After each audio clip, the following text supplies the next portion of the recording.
Hey, ¿qué pedo, bandita? Bienvenidos a otra transmisión de aquí de Mundo Mental.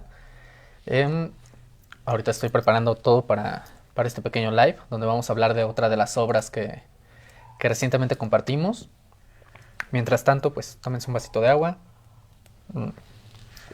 ya es hora de la comida. Solamente que no tomen demasiada agua porque sería una pena, ¿no? Dejarla a las refresqueras y a las cerveceras y embotelladoras sin ese recurso que necesitan para vendérnoslo en precios estúpidamente altos. Entonces, hidrátense muy poquito para que no abusen de ese valiosísimo recurso para muchas empresas.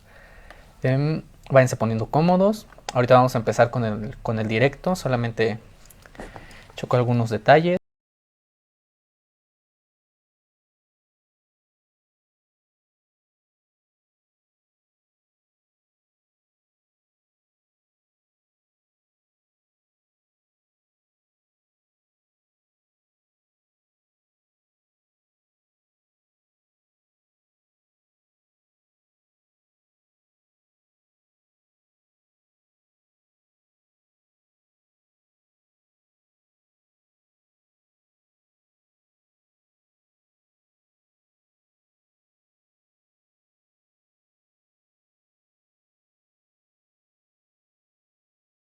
De todos modos, ya saben que no llevamos prisa aquí. Y como lo dice la descripción del video de esta transmisión, hoy vamos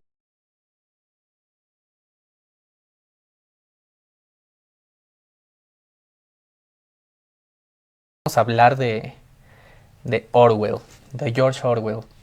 Y recientemente la semana pasada pues compartimos una de sus obras que son de las más importantes, al menos esto lo considera el periódico Le Monde como una de las 100 obras más importantes del siglo XX. Y vamos a hablar de 1984, ¿no? Donde nos presenta una de las distopias más interesantes que nos hemos topado en el mundo de la literatura y que, bueno, de acuerdo a la opinión de muchos analistas, sobre todo estudiosos y académicos de las ciencias sociales y de las humanidades en general, han considerado que nuestra sociedad actual se parece demasiado a una distopia orwelliana. Em, entonces vamos despacio con esta conversación y vamos a platicar de George Orwell. Nada más revisamos que sí esté grabando esto, porque vamos a subir también el video a YouTube, a Instagram, a las demás redes para que lo puedan ver en cualquier otro momento. Si en algún momento se les va la conexión o se pierden con una parte de esta breve plática, pues lo pueden ver después, ¿no? Bien, entonces vamos con George Orwell y 1984. Esta obra fue escrita por ahí del 47, 48 más o menos, en los primeros años de la posguerra, de la Segunda Guerra Mundial. Y obviamente, pues, como dice Nietzsche, toda obra debe leerse primero como una autobiografía, ¿no? ¿Esto qué quiere decir? Que cada vez que se escribe una novela, aunque sea de fantasía, aunque sea distópica, del tipo que sea, siempre viene encerrada en esa obra algo de la historia del autor y algo de las vivencias y de las experiencias de ese autor. Entonces, considerando la época en la que fue escrita esta novela, pues es obvio que él ya traía un cierto trauma del qué pasa cuando las ideologías totalitarias o cuando un gobierno opresor o cuando una ideología política se pone por encima de todo lo demás, ¿no?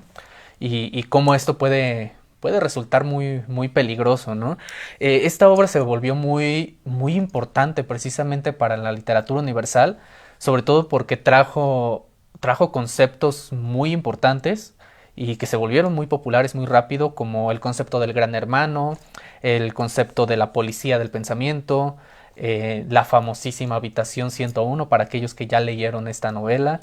Y un concepto también muy interesante que es la neolengua, ¿no? Que más adelantito vamos a hablar en más o menos algunas analogías o algunos parecidos que tiene esta novela de Orwell con lo que estamos viviendo hoy en día, ¿no?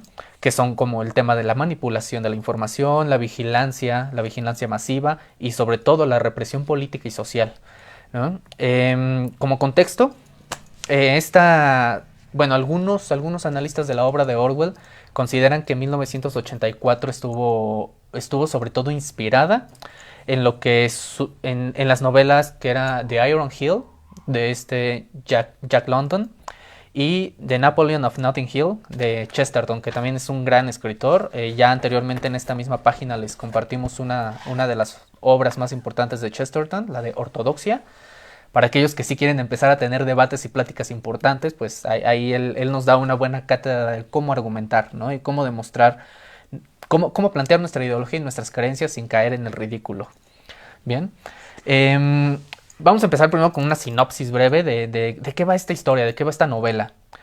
Primero, esta historia gira en torno a nuestro protagonista, que es Winston Smith, que es un trabajador de la burocracia de este mundo distópico, y él trabaja para una institución llamada el Ministerio de la Verdad, ¿no? El Miniloop, el Minitrue, perdón. El objetivo del trabajo que tiene nuestro protagonista en esta novela es que a él le toca reescribir la historia, reinterpretarla y obviamente adecuarla, tanto la historia previa como lo que se va construyendo en cuanto a los medios de comunicación en esta sociedad distópica. A él le toca reescribirla y editarla de acuerdo a lo que el partido único, a lo que el gobierno, el aparato estatal, le dice que debe ser considerado como verdad o como mentira, ¿no? Entonces, en esta historia, Winston, nuestro protagonista, comienza poco a poco a tomar conciencia sobre el trabajo que está llevando a cabo y sobre los retoques que ha estado haciendo en la historia. Y cómo poco a poco estos retoques van comenzando para él ya no empiezan a tener tanto sentido, ¿no? Porque obviamente él sí le llama la atención el por qué la insistencia de tener que editar constantemente la historia y los informes a favor de su gobierno. En esa misma, en la novela, posteriormente él conoce a Julia.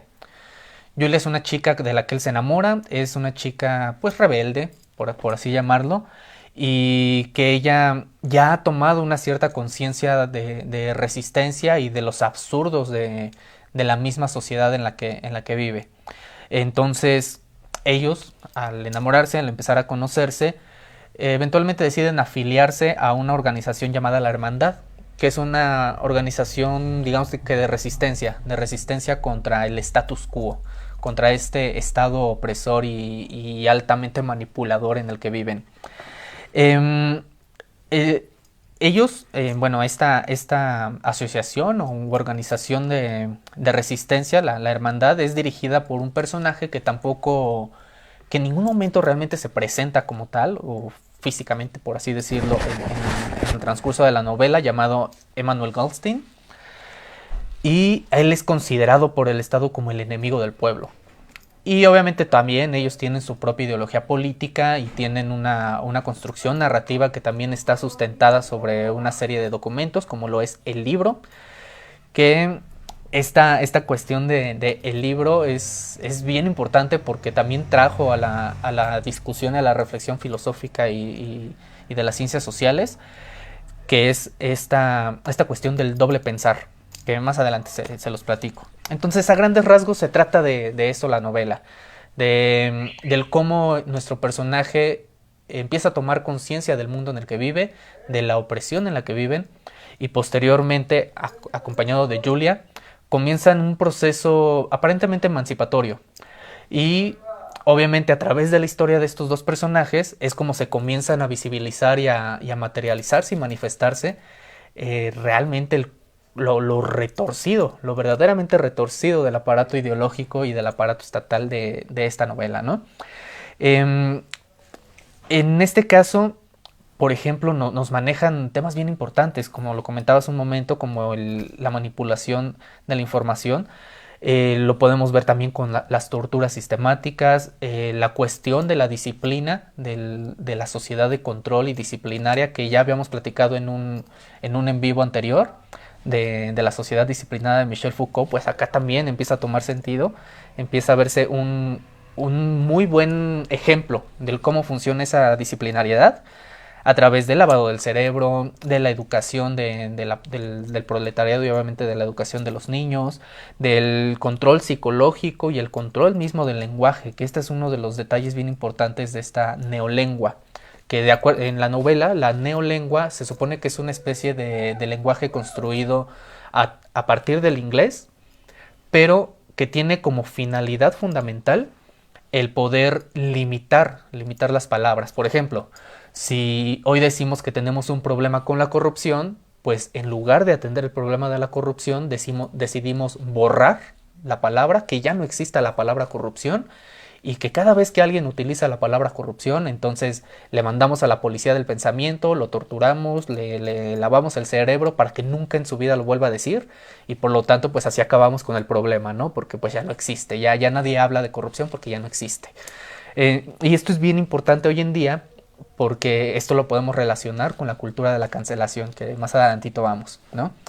Eh, a grandes rasgos de esto se trata la novela, pero hay un análisis que me gustaría proponerles ahí, por ejemplo, la geopolítica. En la novela ya se maneja un mundo dividido en tres grandes superpotencias, que son la potencia de Oceanía, que es donde se encuentran nuestros protagonistas, que si lo vemos, por ejemplo, en el mapa mundial que nosotros tenemos, comprendería todo lo que es el Reino Unido, Irlanda, Australia y todo el continente americano. O sea, prácticamente toda esa zona geopolítica donde el mundo anglosajón, donde los intereses anglosajones tienen mayor presencia, mayor peso, ¿no? Y obviamente Sudáfrica también. Qué casualidad que tiene que Oceanía en esta distopia orwelliana tiene que ver con todos aquellos lugares en donde llegó la mano del colonialismo inglés y del imperialismo inglés, ¿no? Otro de las grandes superpotencias en esta novela es Eurasia, que comprendería toda la parte de la Unión Soviética y toda la parte de Europa continental, ¿no? Que cabe mencionar que en aquella época, cuando se escribió esta novela, justo era la zona en la que comenzaba a tener cada vez mayor peso y mayor presencia el bolchevismo de la Unión Soviética. Y la otra superpotencia sería East Asia, que comprendería China, Japón y Corea. Bien. Oceanía, que es el que más nos interesa en esta novela, se divide socialmente en tres grandes niveles.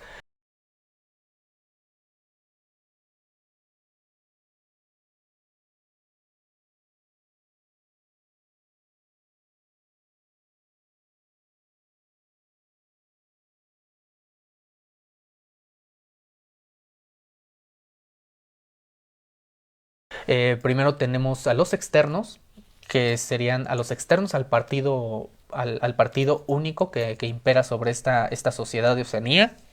Luego tenemos al consejo dirigente, que sería como el círculo interior del partido. Y después tenemos a los proles. Entonces, en una pirámide social, por así llamarlo, en el pináculo se encontraría el consejo dirigente, el círculo interior del partido. En el siguiente nivel se encontrarían los externos, que sería como el aparato burocrático del Estado. Y hasta el último, que sería el gran grueso de la población, que según la novela representaba más del 85% de la población, ellos eran los proles. Que estos proles, lo más importante era que se les mantenía sobre todo pobres, en situación realmente precaria, nada más de los mínimos de subsistencia necesarios para que pudieran seguir trabajando, pero sobre todo se les mantenía entretenidos. Esto es bien importante porque ahora sí que como la máxima del Imperio Romano en tiempos del César, que era al pueblo el pan y circo, pues la misma situación sucede en la novela de Orwell y creo que todavía lo podemos ver en nuestra sociedad real y actual, ¿no? En esta misma estructura social que tenía esta superpotencia de Oceanía, existían varios ministerios, que es el Mini-Loop, o sea, el Ministerio del Amor, que irónicamente con los nombres que decidió tomar para cada uno de sus ministerios, este Ministerio del Amor se dedicaba a la práctica de los castigos, de las torturas y de la reeducación. Esa era su función. detectar a todas aquellas personas que no estaban pensando y no estaban actuando conforme a los intereses del partido único y del Estado, y por lo tanto se les tenía que reeducar y redirigir para que fueran funcionales para el Estado. Ya si no aprendían con la reeducación, entonces venían los castigos, y si no aprendían con los castigos, entonces venía la tortura sistemática, tanto psicológica como física. De ahí es de donde sale esta famosa habitación 101, que era precisamente donde se llevaban a cabo toda esta cuestión de las torturas y de la disciplinariedad de la sociedad, ¿no? Después teníamos el Minipax, que el Minipax es el Ministerio de la Paz, que igual, irónicamente con los nombres que eligió Orwell para cada uno de esos ministerios, el objetivo del Ministerio de la Paz era eh, poder mantener a Oceanía en un estado de guerra constante. En un estado de guerra, obviamente, con las otras dos superpotencias, tanto Eurasia como Eastasia. Y el objetivo de esto, que lo voy a explicar un poquito después, es que cuando mantienes a tu gente ocupada en la guerra contra los extranjeros, pues no tienen tiempo de cuestionar lo que está sucediendo, lo que está mal en el interior de su sociedad, y intentar cambiarlo. Entonces es una forma de redirigir el odio y la frustración de la gente hacia un enemigo externo. Luego teníamos el Mini Plenty, que era el Ministerio de la Abundancia, que el objetivo del Ministerio de la Abundancia era la planificación económica altamente centralizada, pero con dos objetivos centrales, dos objetivos principales, que es mantener a la prole en una situación de subsistencia básica, solamente tener aquellos recursos que le permitirían pues seguir vivos y seguir trabajando, nada más. Pero algo así como la felicidad o el bienestar para nada tenía que ver con el mini plenty.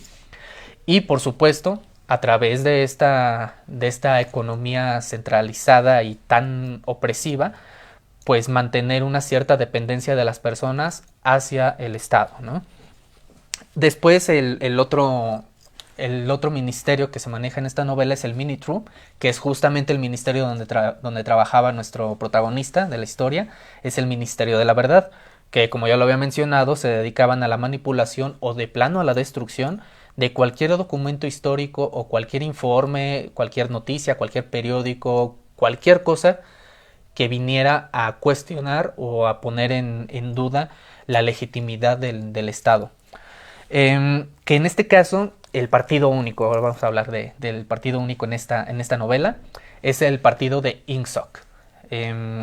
Como lo comentaba hace un momento, en la división geopolítica del mundo orwelliano, Oceanía está siendo gobernado por el partido de Ingsoc, que en neolengua, o mejor dicho, de la traducción de la neolengua a la lengua real, sería algo así como socialismo inglés, que igual esos nombres son súper irónicos para Orwell, porque justamente se nombran por aquello que definitivamente no representan y por aquello que definitivamente no son. ¿Ok? Entonces, por ejemplo, Eurasia era controlado o gobernado por el neobolchevismo, que sería algo así como, pues sí, como los bolcheviques, que era la facción comunista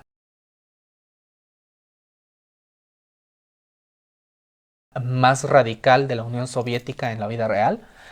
Y East Asia que era la parte de China, Japón y Corea, eran gobernadas más bien por una serie de estructuras políticas que defendían sobre todo la ideología de la muerte, por así decirlo, o en este caso de la desaparición del yo, que tiene mucho que ver precisamente con lo que sí sucede en la vida real, que son esta ideología o esta filosofía cuasi religión que impera sobre todo en el lejano oriente, que tiene que ver con el taoísmo, por ejemplo, el sintoísmo y el budismo, ¿no? Que justamente ponen por encima del individuo está el colectivo, que pues sí, yo también concuerdo con mucha de esa ideología, pero no de la forma en la que la presenta Orwell. Bien, entonces vamos ahora sí con el partido de Ingsoc, que es el que nos interesa en esta plática sobre la novela de Orwell. Entonces, este partido único tiene una ideología la neta, muy, muy nefasta, que se puede parecer a mucho de lo que vemos hoy en día, que es este socialismo inglés, que en realidad la última de sus preocupaciones es el pueblo, la prole. Incluso en la misma novela, Orwell habla de que la prole eran el nivel de la sociedad que sí tenía la libertad de pensar. Bueno, citando un poco lo que decía en su novela, él decía, a los proles se les permite la libertad intelectual porque no tienen intelecto alguno. Entonces no son peligrosos. Si los mantenías entretenidos y en un nivel de subsistencia tal que no podían desarrollar su capacidad crítica, pues obviamente les vas a dejar pensar lo que quieran porque no importa. O sea, no importa, no genera ningún cambio. Mientras tanto, el siguiente nivel social, que eran precisamente los externos al partido, el aparato burocrático, ellos que sí tenían una cierta preparación, una cierta capacidad de entendimiento, de crítica, de reflexión, a ellos era a los que más se les vigilaba.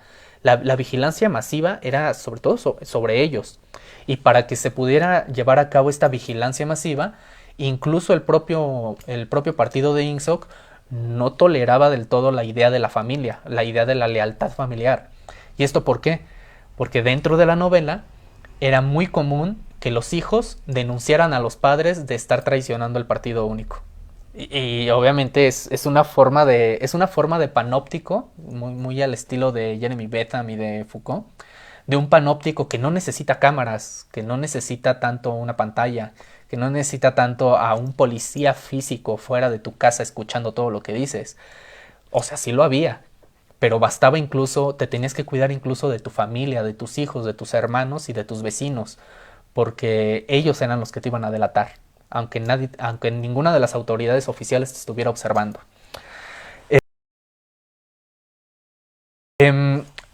Dentro, obviamente, de esta estructura del partido de INSOC, pues se encuentra en el pináculo al Gran Hermano, ¿no? Que es este comandante en jefe y juez supremo. Algo muy curioso, precisamente, del Gran Hermano, del concepto del Gran Hermano según George Orwell, es que en todo momento, al igual que con Immanuel Goldstein, te mete la idea muy sutilmente de que esta podría no ser una persona real, de que este gran hermano y este otro gran revolucionario en contra del status quo, que ninguno de los dos tal vez existe, sino que nada más son una idea. Y como son una idea, pues eso los convierte en omnipresentes, omniscientes y omnipotentes, ¿no? Porque cuando le pones un cuerpo a alguien, cuando lo delimitas, pues obviamente le pones trabas. Lo pones en una situación en la que le puedes poner un rostro y lo puedes convertir en enemigo aliado, mucho como lo que sucede en la religión con Dios y el diablo, ¿no? Cuando hablamos de Dios y el diablo, pues realmente es muy difícil materializar la idea, pero el solo hecho de que exista la idea ya genera un control y ya genera toda una serie de prerrogativas y toda una serie de presuposiciones que construyen nuestro mundo, que sí tienen un efecto directo en nuestro mundo. Algo que también me llamó mucho la atención de esta novela y que vale la pena ser muy analizado es el lema, el lema de este partido de INSOC, que es guerra es paz, libertad es esclavitud e ignorancia es la fuerza. Este lema se me hizo también muy interesante porque también tiene que ver con mucho de lo que vivimos hoy en día. Por ejemplo, la explicación que da O'Brien en la novela, que es otro de los personajes ahí, él dice que la guerra es la paz porque la estabilidad social y la forma de evitar las revueltas al interior del Estado es manteniendo y redirigiendo el odio y la frustración interna hacia los externos.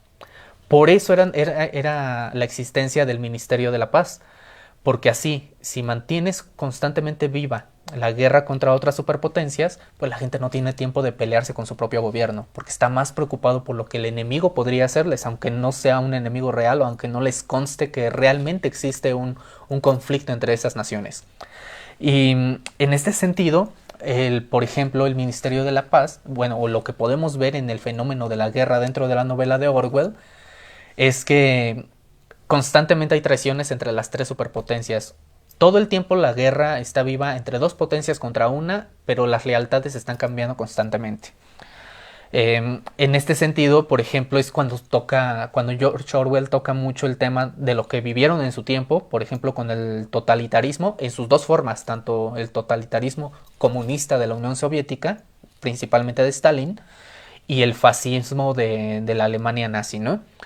Que justamente es ahí donde se encuentra el chiste del partido de Ingsoc, o sea, es socialismo inglés, y que era lo curioso o lo que llamaba mucho la atención del partido de Hitler en su momento, pues que era el partido nacional socialista, ¿no?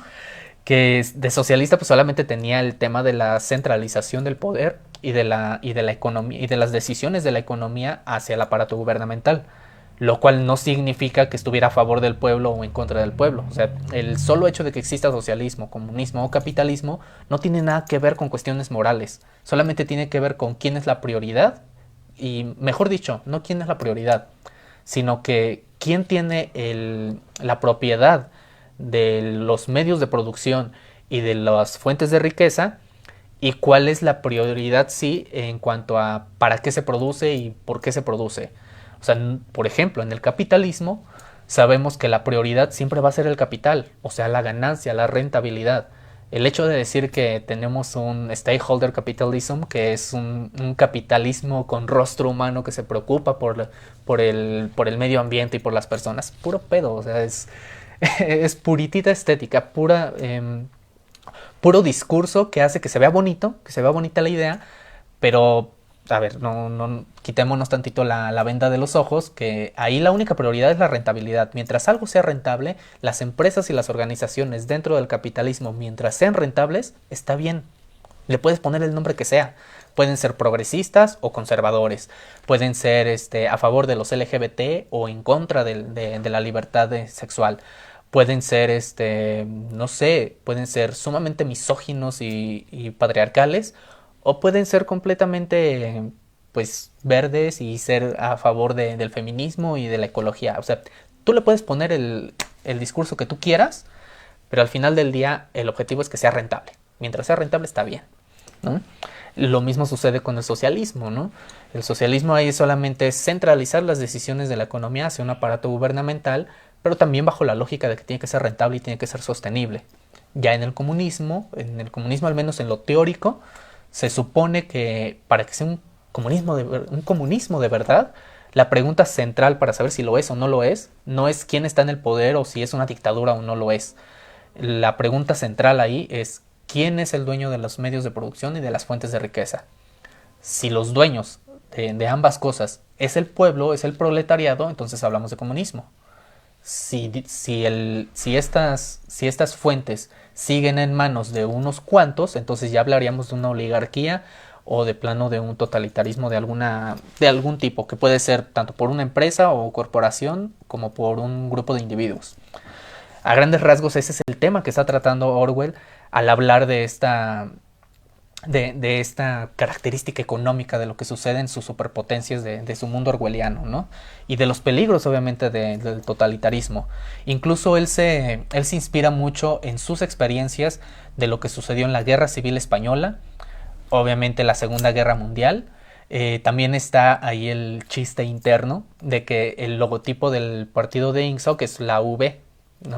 Que es justamente el chiste de la V de Victoria, que utiliza mucho para recordar esta famosa seña que se utilizó sobre todo en las fotografías que se sacaba Winston Churchill para elevar un poquito el espíritu inglés y no dejarse, pues sí, no dejarse maniatar por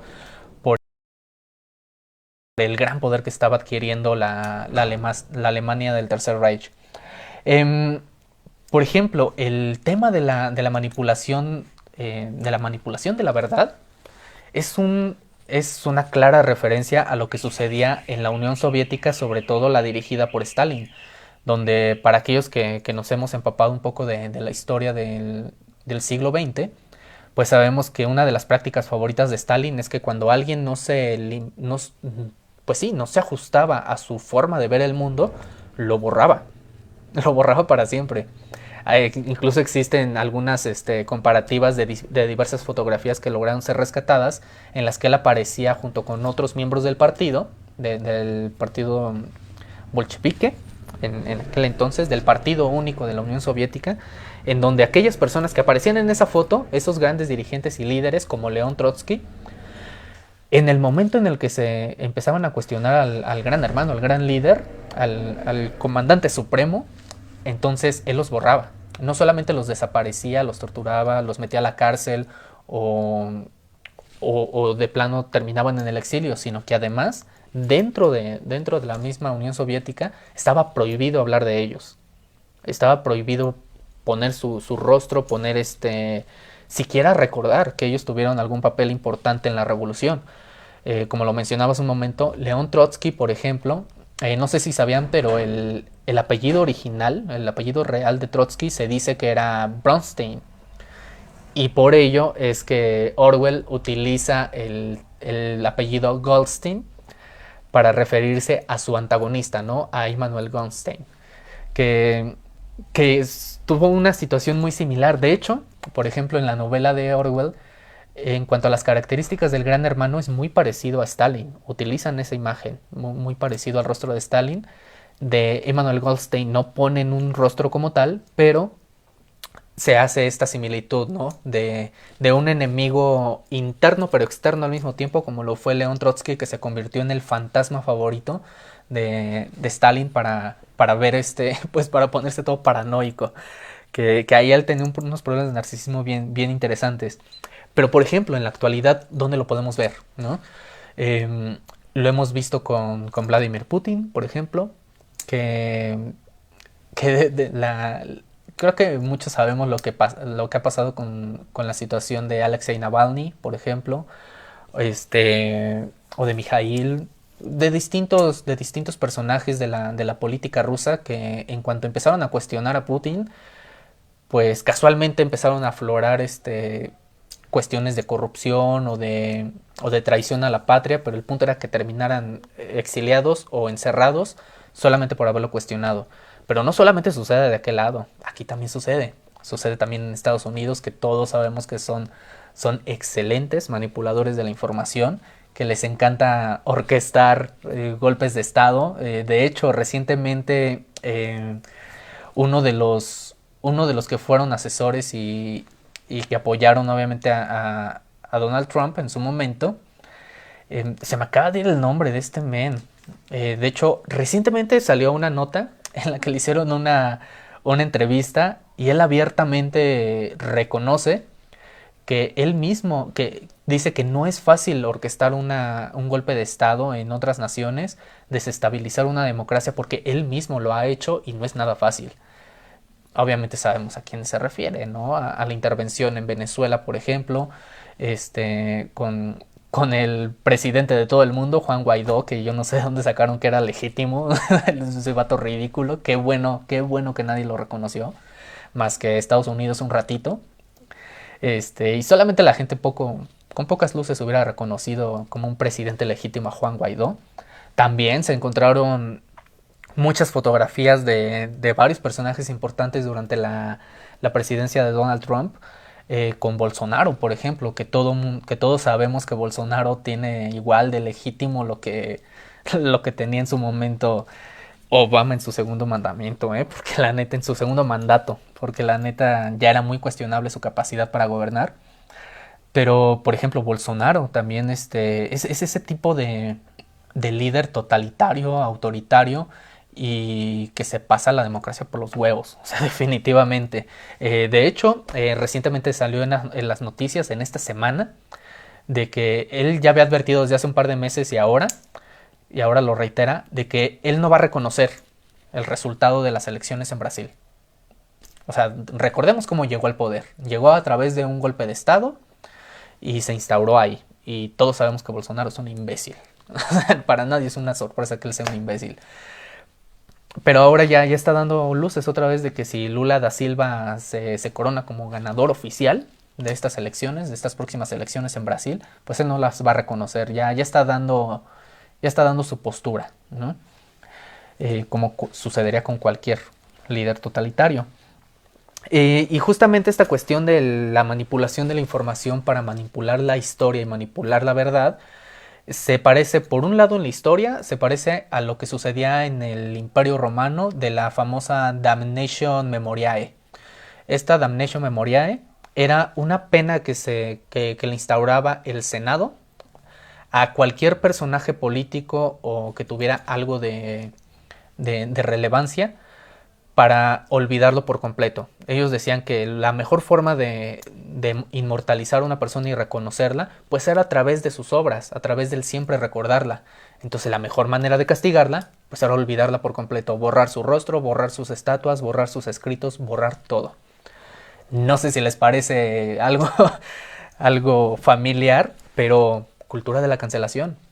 Ahorita está muy de moda la cultura de la cancelación y de andar funando gente. No me gusta lo que tú dices y lo que tú opinas, pues te limito, ¿no? Te bloqueo de mis redes sociales, o es más, no te bloqueo yo como individuo, yo que ya no quiero verte, no, sino que hago toda una campaña para que toda la gente te borre y te quito la oportunidad de redimirte, de reflexionar sobre aquello que pudiste haber equivocado y, por ejemplo, cambiar de opinión. O sea, te quito todo a través de la cultura de la cancelación y simplemente te borro. Te quito la oportunidad de existir y de poderte desarrollar. O sea, en esta cultura actual de la cancelación no se nos está permitido equivocarnos. Y cuidado donde te equivoques y donde digas algo políticamente incorrecto, porque entonces esta policía de lo políticamente correcto te va a perseguir y va a buscar borrarte, ¿no? Entonces, totalitarismo en todo. O sea, ¿acaso estamos insinuando que los progres son totalitaristas? Pues la verdad es que sí lo son. La mayoría de los progres sí lo son. Si no me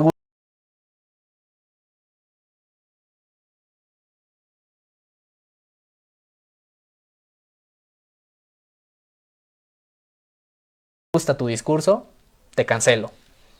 Lo cual es sumamente ridículo. Solamente demuestra que no están a la altura de una conversación medianamente racional o que tenga alguna utilidad. Y lo mismo sucede con los conservadores, ¿eh? Que tampoco crean que yo estoy de su lado.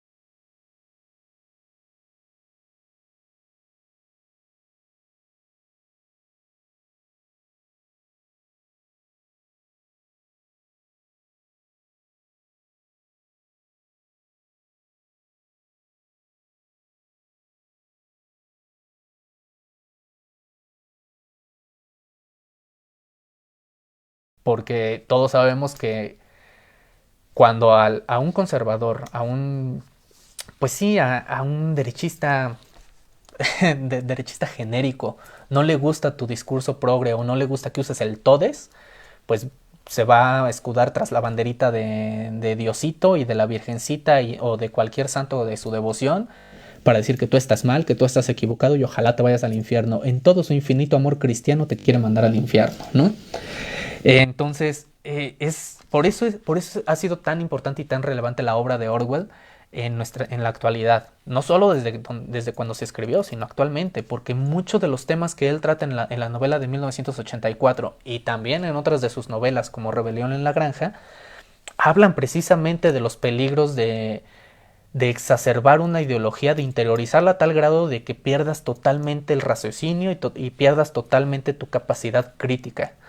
O sea, de que la gente, y lo hemos visto en todas las banderas actualmente, eh, chicas, sobre todo entre los 15 y 20 años, que se suben al tren del mame del feminismo, que a ver, ahí sí aclaro, yo estoy a favor de muchas de las consignas del feminismo, pero hay muchas personas que se suben a ese tren sin haber estudiado el tema, sin saber exactamente por qué están peleando y entonces convierten un movimiento sumamente legítimo, con reclamos muy legítimos y muy necesarios, con propuestas muy necesarias de llevar a cabo, lo convierten solamente en un aparato ideológico que se basa en odiar a los hombres. ¿Por qué? Pues porque tienen pito, nada más por eso, ¿no? Pero también está el otro lado, el de, pues voy a odiar a las feminazis, las voy a odiar porque están en contra de Diosito y están en contra de lo que yo creo y son unas aborteras y, o sea, ahí el punto es que el punto de este peligro de la ideología es que si se internaliza demasiado sin desarrollar un pensamiento crítico y un aparato reflexivo realmente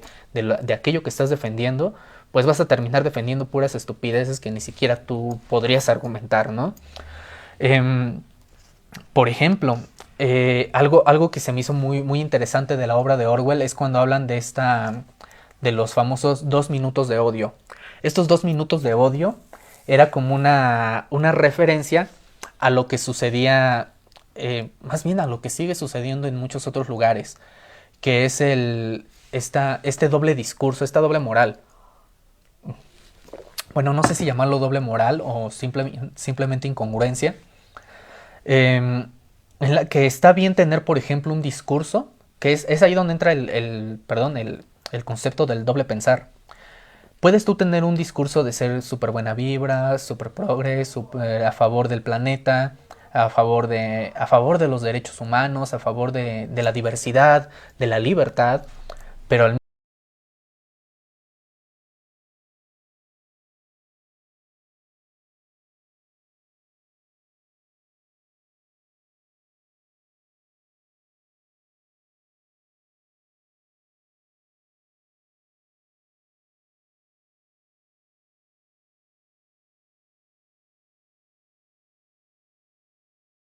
mismo tiempo no te gusta el cómo los demás lo ejercen, ¿no?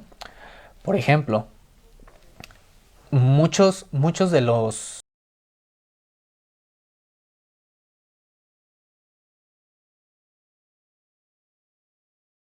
ideólogos y defensores de la ideología, de las ideologías comúnmente asociadas a la derecha, pues defienden sobre todo la prerrogativa de la libertad.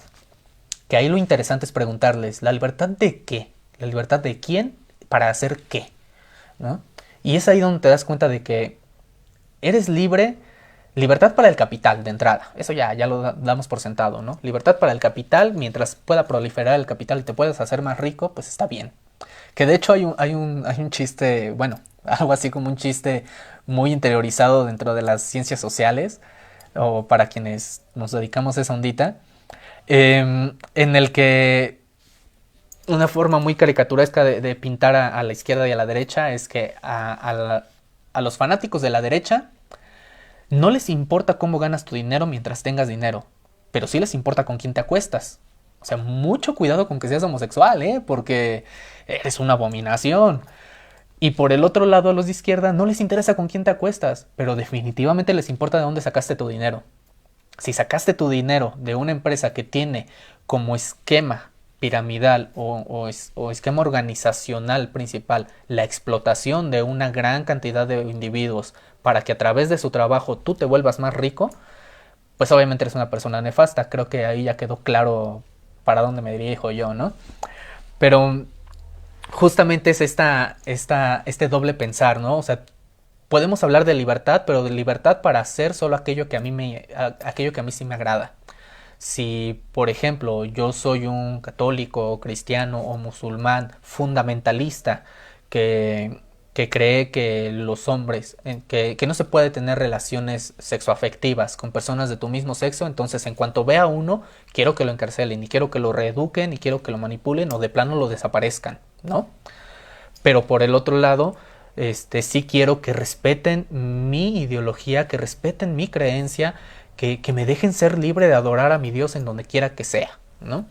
Y si no lo hacen, si no me respetan en ello, entonces pues voy a sacar todo mi amor-odio hacia las demás personas. Del lado de los progres sucede lo mismo. Si tú no estás a favor de la agenda LGBT, si no estás a favor del uso del lenguaje no binario, si no estás a favor de un montón de prerrogativas, entonces automáticamente te conviertes en un homofóbico, en un transfóbico, en un derechairo, en un montón de cosas, ¿no?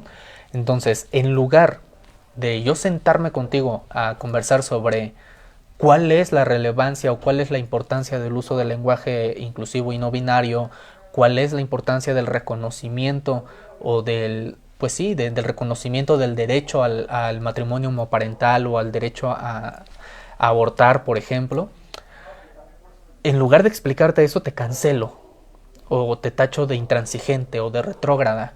Y creo que es ahí donde justamente está mal la forma en la que, o lo que más bien Orwell sí de cierta manera nos invita a reflexionar. ¿Hasta dónde estamos dispuestos a llevar nuestra ideología, nuestras creencias y nuestra defensa de nuestras propias cadenas? ¿Hasta dónde estamos dispuestos a llevarlas? Y si tal vez mejor nos damos la oportunidad de desarrollar otra forma del pensar. ¿Qué es esto lo que tiene que ver los lemas de INSOC? ¿No? La guerra es la paz, ya lo expliqué a grandes rasgos, el por qué mantener el estado de guerra. Después estaba la libertad es esclavitud. ¿Por qué? Tanto para Orwell como lo podemos ver ahora, la mejor forma de mantener a alguien como esclavo es evitando que conozca otras cosas, ¿no? ¿A qué me refiero con esto? La gente hoy en día, o más bien como lo explicaba este Spinoza, eh, solamente somos libres en la medida en que comprendemos el por qué no somos libres. ¿Esto qué quiere decir? Que la gran mayoría de la gente cree que es libre porque tiene libertad para gastarse el poco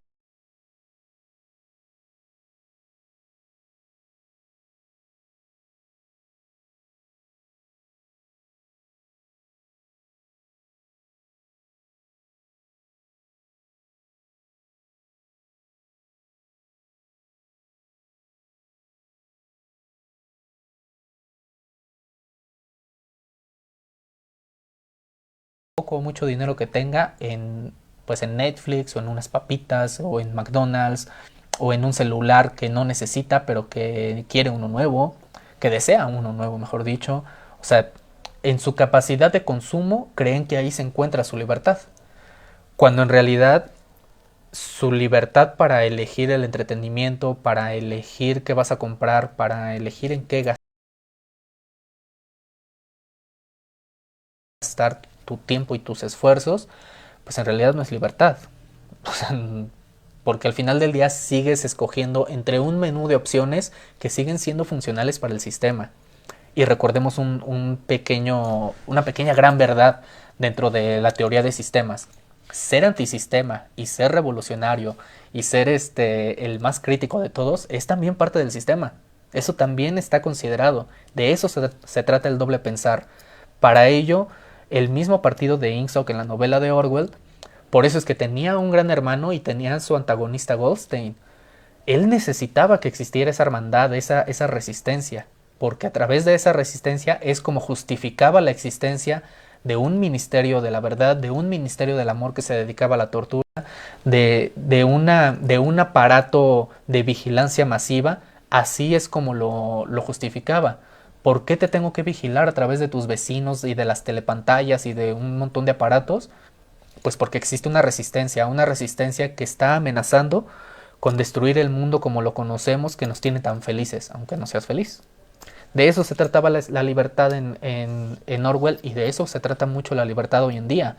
Escoger entre un menú de opciones que solamente que siempre van a ser de utilidad para el propio sistema, para el propio modelo, pero, como decía Slavoj Žižek, como él afirma, la verdadera libertad no estaría en escoger entre 5 opciones o 20 opciones. No, la verdadera libertad se ejerce cuando eres tú quien escoge qué hay en el menú.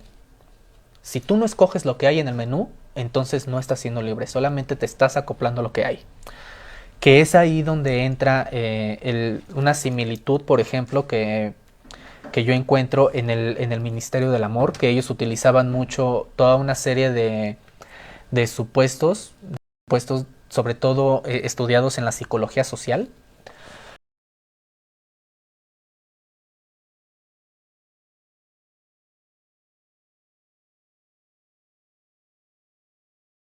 del cómo manipular a las masas y cómo manipular a los individuos.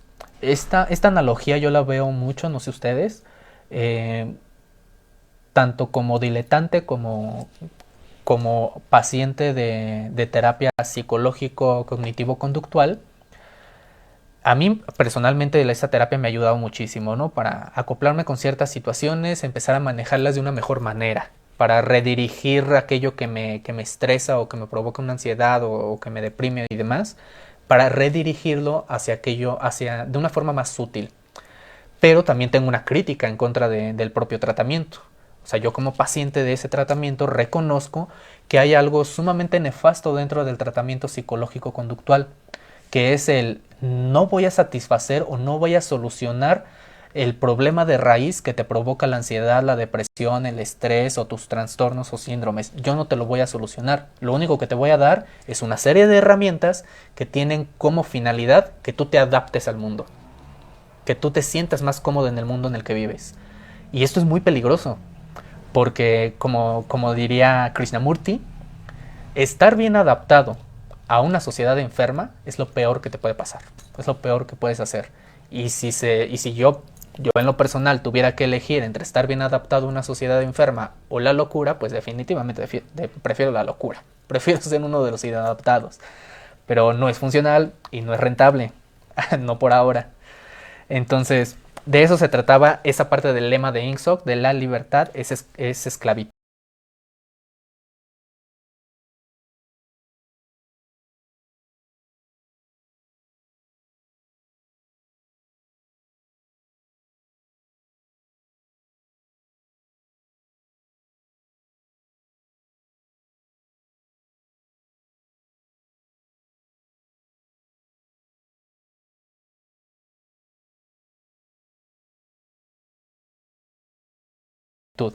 Y por último, ignorancia es fuerza. Bueno, creo que es más que obvio esa parte del lema. Cuando mantienes a tu gente ignorante, pues se convierte en una gran masa acéfala que puede ser instrumentalizada para cualquier fin.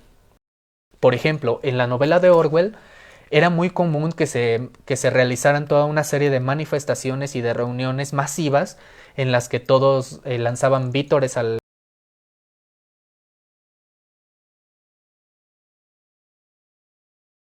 al partido de Ingsoc, al gobierno, al gran hermano, pero todo su amor lo transmitían de forma masiva. ¿Y por qué lo hacían de esa manera y no se manifestaban en contra de su situación precaria o de su falta de libertad? Porque es bien importante esto que plantea Orwell en su novela. El libre pensamiento y la intimidad estaban estrictamente prohibidos. Estaban prohibidos dentro de esta sociedad distópica. Un poco lo que sucede hoy en día. Se supone que tenemos libertad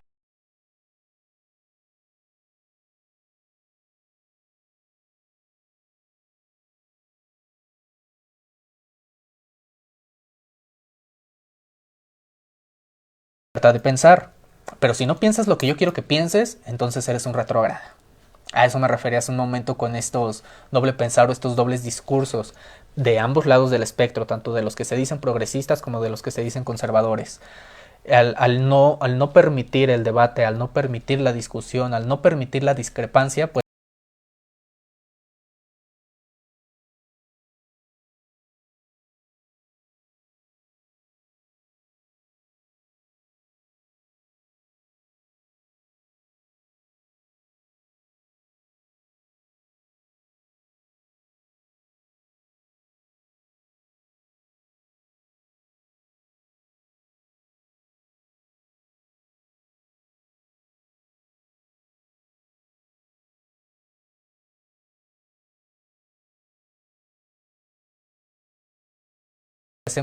hemos poco a poco construido una sociedad orwelliana que tiene un discurso de la no del no conflicto, de los no choques, del nunca atacar ni hacer sentir incómoda al otro.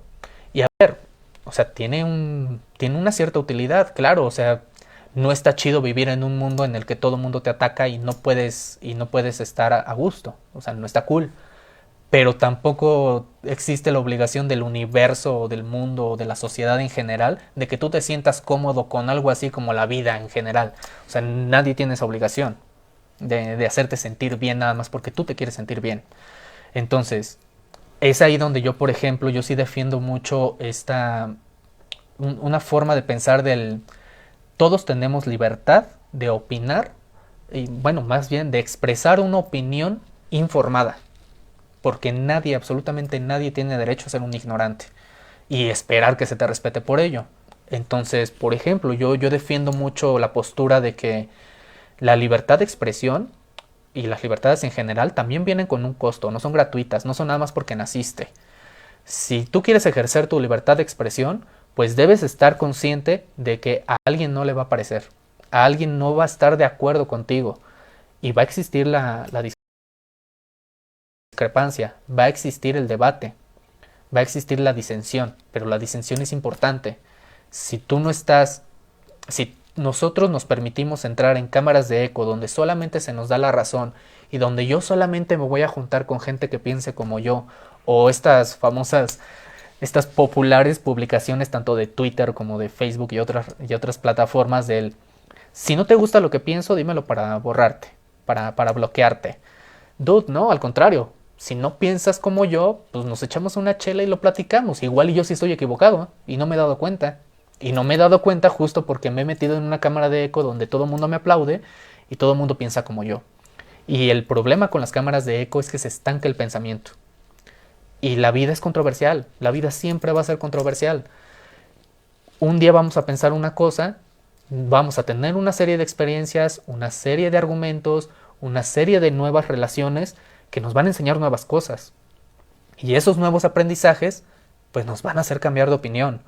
En este caso yo sí soy de los que consideran que si tú no ves a tu yo del pasado como un pendejo, pues muy probablemente tú lo sigas siendo.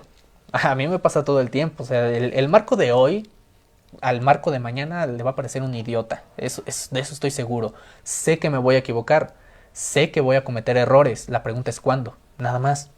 Y por eso es bien importante la flexibilidad del pensamiento, la flexibilidad de la reflexión, de que la autocrítica, o sea, este discurso del ámate a ti mismo y conócete a ti mismo es sumamente ridículo en el sentido de que si tanto te metes en la idea de amarte a ti mismo, entonces ¿dónde queda tu autocrítica? ¿Dónde queda tu capacidad de decir, oye, tal vez lo que estoy diciendo, tal vez lo que estoy defendiendo no está bien? Y si no está bien, pues yo debería tener la capacidad de reconocer que me estoy equivocando. O es más, si ya tuve ayuda del exterior, de alguna otra persona que tuvo a bien explicarme en qué me equivoco, pues reconocer que me voy a equivocar y reflexionar y redimirte, cambiar de opinión. Eso es lo que creo que sí deberíamos empezar a incentivar. Incentivar la disensión y la discrepancia y el debate y la crítica, no con la intención de destruir al otro, sino con la intención de mutuamente aprender cosas, ver cuáles son mis sesgos y disiparlos un poco y ver cuáles son los errores del otro y ayudarle a trascenderlos, ayudarle a cambiarlos. De eso, en términos bonitos, en lo deontológico, creo que sería muchísimo más útil que andar cancelando gente. Entonces,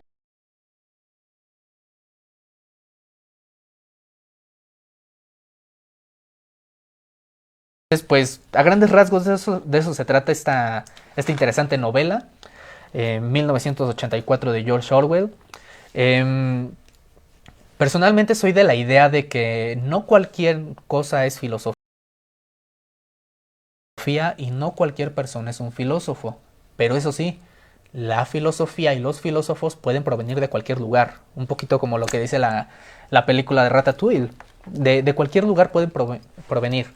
Entonces, podemos encontrar grandes reflexiones filosóficas en las novelas, en la ciencia ficción, en, en la industria del entretenimiento, también en Marvel, las películas de Marvel a las que tanto hate se le echa por ser comerciales y populares, también tienen cosas que proponer cuando los ves con ojo crítico. Para ello ya después estaremos hablando un poquito de la obra de Slavoj Žižek, especialmente de sus obras El acoso de las fantasías y El aparato de la ideología, la crítica a la ideología de Slavoj Žižek, porque él tiene una propuesta bien interesante que es el cómo encontrar la verdad tras la fantasía, o sea, cómo encontrar los destellos de verdad y de realidad a través del análisis, de la comprensión y de la interpretación, o sea, de la hermenéutica de las películas, por ejemplo. Puedes encontrar grandes reflexiones en una serie de Netflix. Hasta en Betty la Fea puedes encontrar grandes reflexiones. Solamente tienes que saber buscarlas y saber argumentarlas y saber construirlas y obviamente compartirlas, ¿no? Y pues nada, banda, pues aquí vamos a estar de vez en cuando, si se puede cada semana o varias veces en una semana, Hablando un poquito de las obras que vamos a estar compartiendo igual en la página de Facebook, ahí vamos a estar subiendo las obras en digital para que ustedes tengan la oportunidad de leerlas. Tal vez vamos a abrir alguna serie de conversatorios para que también puedan ustedes compartir con la gente tanto las obras como distintas reflexiones. Si les interesa que hablemos aquí de alguna novela, algún libro en particular, pues también recibimos recomendaciones. Obviamente nos vamos a tardar a tomar nuestro tiempo en hacer estas transmisiones o estas pláticas, porque preferimos las respuestas medianamente informadas y racionalizadas antes que las respuestas rápidas. Y pues nada, banda, si les está gustando este tipo de contenido, pues ya saben cómo funcionan los algoritmos, reaccionen, comenten, compartan, pues nada, ahí vamos a estar y pues pásensela bonito en esta tardecita de jueves, ya casi fin de semana. Y pues todos sabemos que la sociedad del control, la sociedad disciplinaria y este bellísimo modelo capitalista, pues nos dice que ya estamos a punto de estar en el fin de semana y ya nos podemos alcoholizar, ¿no?